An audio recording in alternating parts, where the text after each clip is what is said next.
Avengers doomsday का चौथा teaser जो है वो लीक हो चुका है, बट उसके बारे में बात नहीं करने वाले। इस वीडियो में बात करने वाले जो ऑफिशियल एक्समैन का टीजर ड्रॉप हुआ है अवेंजर्स डूम्सडे का थर्ड वाला। हम इस टीजर के अंदर एक ऐसा कैरेक्टर देखते हैं जिसको फाइनली 25 साल के इंतजार के बाद अब जाके उसको जस्टिस मिला है, और उसने 4 बार अपीयर होने के बावजूद उसको अब अपना कॉमिक एक्यूरेट शूट मिला है। मैं यहाँ पे बात कर रहा हूँ साइक्लॉप्स की। Cyclops one of the most powerful characters in X-Men. You know Cyclops अपनी पावर्स की वजह से ही जाना जाता है, और उसका जो एक मेजर रोल है वो एक्समैन के अंदर। अगर तुमने एक्समैन 97 देखी है तो तुमने वहाँ देखा होगा जो साइक्लॉप्स है वो कितना बड़ा रोल प्ले करता है एक्समैन के लिए। यहाँ पे उसके जो सारे कमांड्स रहते हैं वो सारे वही संभालता है, और वो कितना ज्यादा पावरफुल होता है। और जो उसका सूट था ना वो बिल्कुल कॉमिक एक्यूरेट था। तो इसी वजह से जो रूसो ब्रदर्स थे उन्होंने साइक्लॉप्स के साथ इंसाफ किया और उसको दोबारा से तो नहीं, उसे पहली बार अपना कॉमिक एक्यूरेट शूट दिया। क्योंकि पहले जब स्टार्टिंग में टीजर आया तो इसके अंदर हिडन डिटेल्स तो बहुत कम थी, पर मैंने सोचा कि चलो एक बार इसे ब्रेक डाउन ही करते हैं। तो यहाँ पर जब मैं इसे देख रहा था तो मैंने यहाँ पे एक चीज नोटिस करी, यहाँ पर पीछे एक्समैन का लोगो बना जो ब्लूइश टाइप का है, बट मैंने उसके ऊपर इतना गौर करा नहीं। फिर मैंने उसके बाद कमेंट में देखा तो यहाँ पे लोग कह रहे हैं कि ब्लू रंग का स्पाइडरमैन का मास्क यहाँ पर क्या कर रहा है। फिर मैंने बोला सच में रियली भाई एक्समैन के अंदर स्पाइडरमैन का तो कुछ लेना देना ही नहीं है यार। एक्समैन के लिए उनके पास इतना मटेरियल है कि उन्हें स्पाइडरमैन की जरूरत ही नहीं है। फिर मैंने सोचा कि चलो भाई इसका तो ब्रेक डाउन करना ही पड़ेगा। फिर जब मैंने उसे ध्यान से देखा तो मैंने यहाँ पे नोटिस करा ये जो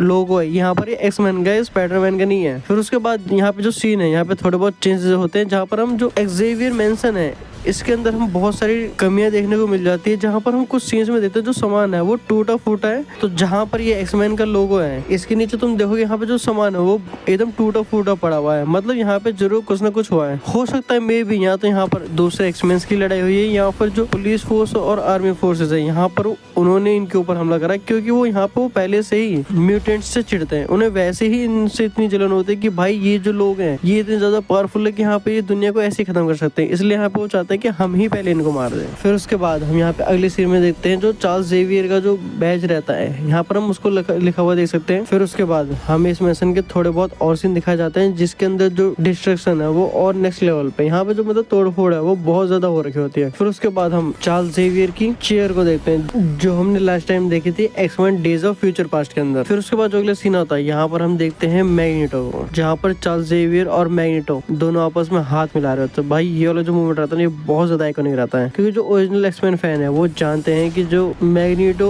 और चार्ल्स जेवियर साथ में आ रहे हैं तो जो मतलब खतरा है वो बहुत ज्यादा बड़ा है। और पहले मैग्नेटो को लगता है कि वो अकेले ही है, बट यहाँ पे वो जैसे चार्ल्स जेवियर देता है तो यहाँ पे उनके भी चेहरे पे स्माइल आ जाती है। फिर उसके बाद लास्ट का मूवमेंट आता है जो कि इस ट्रेलर का सबसे ज्यादा आइकॉनिक है। यहाँ पर हमारे सामने आता है साइक्लॉप्स का बस्ट आइकॉनिक सीन। ये वाला जो मूवमेंट रहता है ना भाई ये वाला बहुत असर रहता है। पहली बात तो साइक्लॉप्स को उसके कॉमिक एक्यूरेट शूट में देखने के बाद जो खुशी है वो तो नेक्स्ट लेवल की मिलती है, और जो ऑडियंस है वो बहुत ज्यादा खुश है। लिटरली मैं बहुत ज्यादा खुश हूँ कि भाई हमने